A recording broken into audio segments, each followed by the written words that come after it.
Tšau barbikassad! Täna proovime teha mahlast grillitud broileri rinnafileed. Tuli õigesti välja.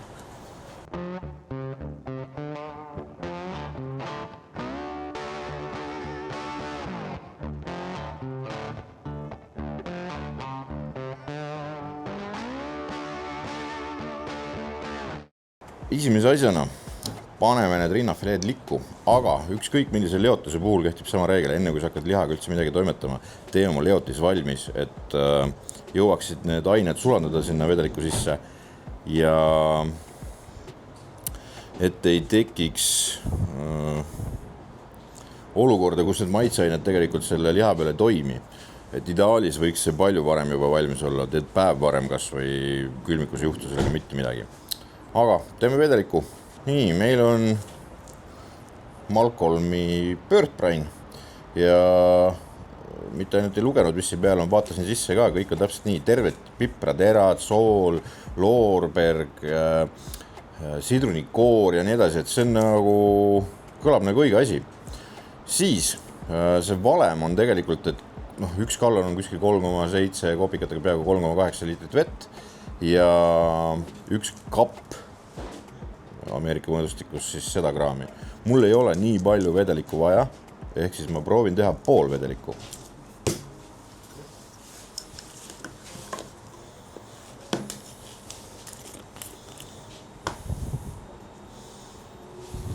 Nii, pool kappi.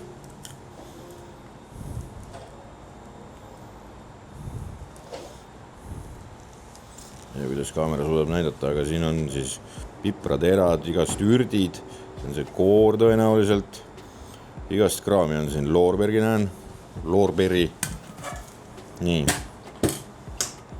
ja nõuhti. Anumasse ei ole mõtet nüüd oodata, et igasugused pipraterad ja loorberg siia ära lahustub, küll ega soolad ja muu kraam, et seda segama siiski peab.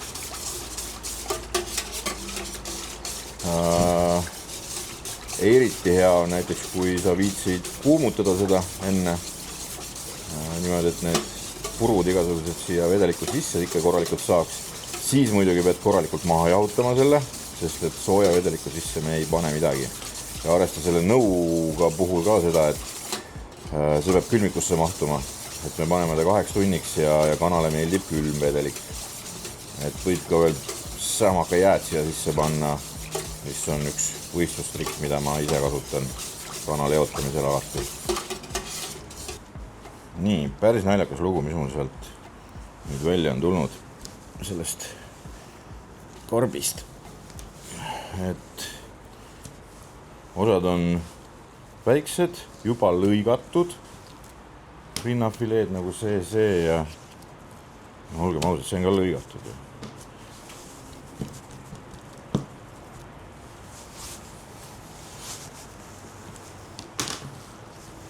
Nii, see on ka lõigatud.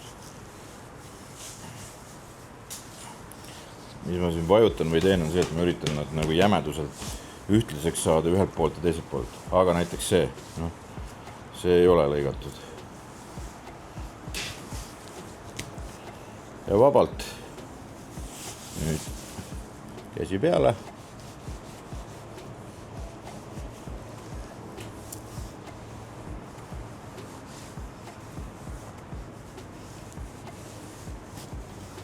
Hopstigi.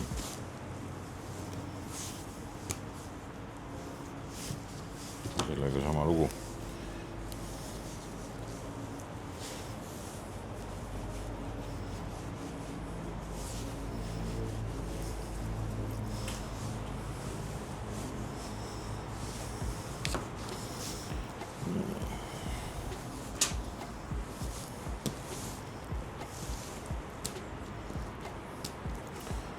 Ja ega nüüd midagi ei olegi, lihtsalt likku, et saaks kõik kindlasti jääks üleni vedeliku alla, et kõik peaks üleni vedeliku sees olema, et midagi jääks siia hulpima vajadusel tuleb neile midagi rasket peale panna. Aga mul seda muret praegu ei ole, kõik uppusid. nii, ja nüüd lähevad külmikusse ja 2 tunniks. Nüüd on meil kanad leos 2 tunniks. Ja kui need sealt välja tulevad, siis tuleb need ära pesta. Et kraani all lihtsalt jooksu veegas, et juh ära. Ja siis me maitsestame need veel kord ja siis paneme grillile. Me lihtsalt ei grilli, me täna proovime erinevaid teooriaid, mis kaasnevad grillimisega. Proovime niisama, pest on sees, grillid. Miks ma nad lõikasin üldse oli ka see, et kui tahtsin seda õhemat tükki, et läheks rutem grilli peal ja vähem seal selles nii-öelda külmemas osas. Et seal ta lihtsalt kuivab, et ma tahan mahlast ja see õhem käib rutem. Aga me proovime seda, et meil on lihtsalt rest sees ja seal peal siis võtame selle resti välja, teeme külmarestiga ehk siis rest sisse ja kohe kana peale. Külmaresti teooria proovime ka ära, et ei jääks neid hirmsaid jälgi sellest restist endast, vaid kuumus alt teeb ta krõbedaks või mis iganes. Ja kõige lõpuks ma arvan, et me paneme ka grillgreitsid peale ja proovime nendega ka. Vot, aga nüüd las kanad liigunevad. Nii, kanad on pestud ja natukene tegin paberiga kuivemaks ka need siit. Ja ikka kana maitseaine minu jaoks on see. Ehk siis vana hea kosvel. Et grillimise jaoks on ta tegelikult eriti hea mõte, sest et see puru on lihtsalt nii peenike. Et ei taha hirmsasti siin kõrbema minna, kuigi Texase mees on siia suuremaid pipratükke ka sisse jätnud. Et nii, väga hulluks ei lähe, sest et ma teen mõlemad poolt, et hea värviga kana tuleks. Nüüd laseme neil 5 minutit olla ja siis hakkame grillima. Ahi on valmis, sees on praegu siis kuumrest. Lisaks on mul üks rest siin veel, mis on siis pärast proovime külmaresti. Ja selle kuumaresti peale ma panen veel, enne kui selle külmaresti kallale lähen, panen siis veel grillgreitsi ribad. Ehk siis proovime 3 erinevat moodust ära, mis neist grillimiseks siis kõige parem tundub kana grillimiseks. Aga mis siin ikka pikalt jahuda. Õnneks need tükid ise on piisavalt õhukesed, et peaks saama ruttu ühele poole nendega. Et iga natukese aja tagant peab siis vaatama, et siin midagi konkreetselt põlema ei lähe. Korra kinni ka.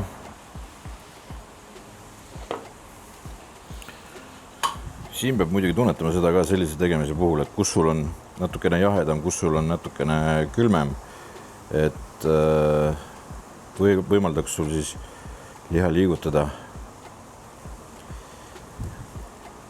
Okei, see on valmis.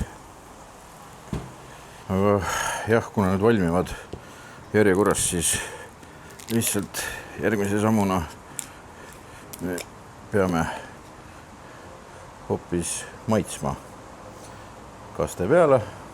Kastmes võib solgutada läbi korra. Kastmeks siis Blue Soogi Original ja lõikame lahti.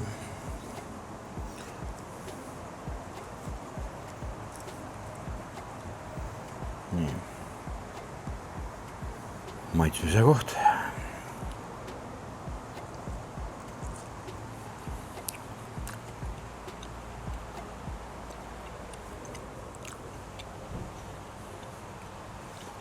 Väga maitsu on. Ja väga mahlane on ka. Toimis see brainimine. Isegi grillimise puhul. Maitsed mängivad ka niimoodi, et selle braini ja raabi soolasus on tunda ja siis see magus Original balansseerib selle ära. Aga nüüd lähme paneme grillgreitsi peale kanad.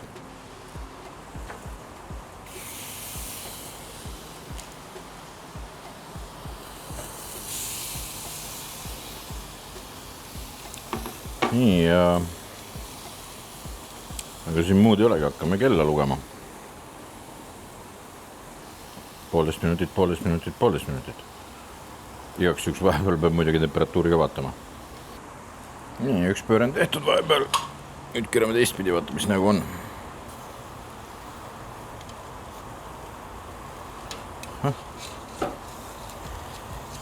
Kinni tahab jääda. Pole hullu.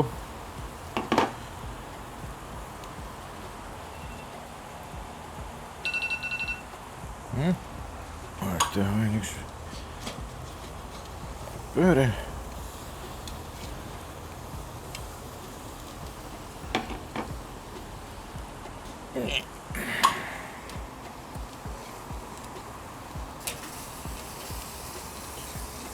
Võtame need sealt pealt ära siia tsooni.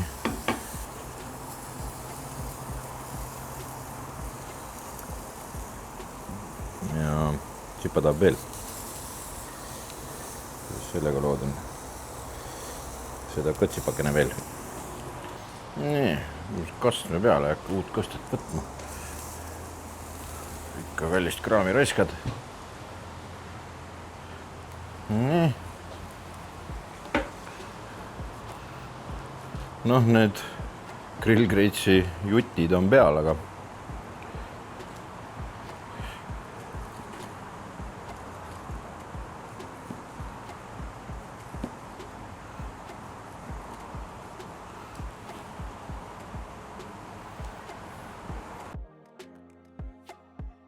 kusjuures mulle isiklikult on nii parem, et kui see kaste on siin all, panen natukene seda või panen selle filee siia peale ja jätangi selle sinna alla, selle kastmeringi nii-öelda.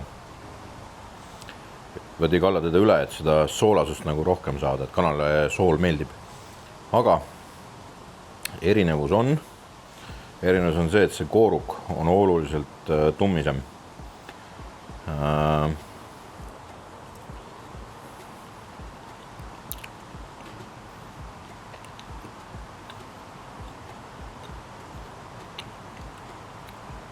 Ja seda kastet on vähe vaja, selleks, et see kõik koos kuidagi töötaks paremini.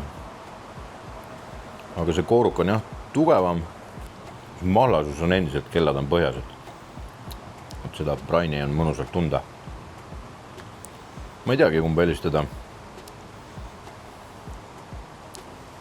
Ma ei tea, olgem ausad. Grillikrõbedus tegelikult on natukene parem. See krõbevärk on mõnus. Nii. Ja nüüd on meil jäänud üks katse veel. Nüüd siis võtame välja need asjad, mis meil siin sees on. Ja paneme sisse külmaresti. Külmrest otse süte kohale.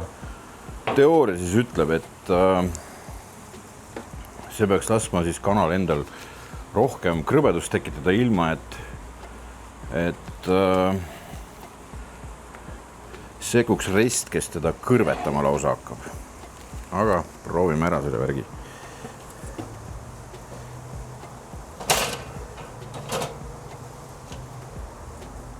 Nii, ja kähku kuna peale.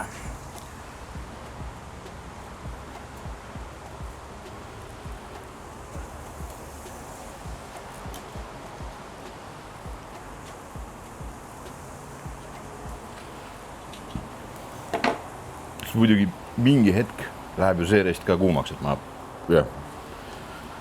sellega peab siis ettevaatlik olema.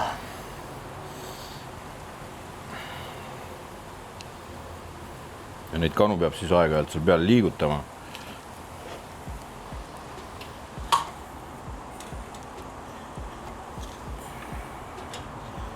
Et vältida nende suurte grillijälgede tekkimist.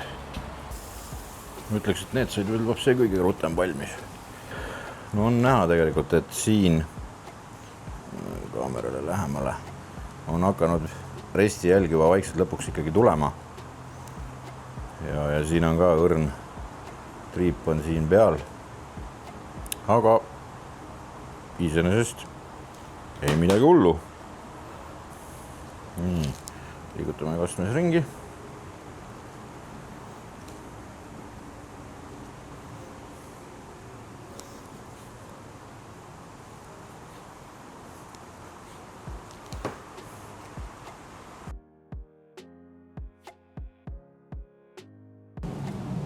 kui nüüd öelda, et wow, et see pidev flippimine, nagu nüüd nendega oli siin, et sa oled ju ise öelnud, et maitseaine jääb kõik resti külge kinni.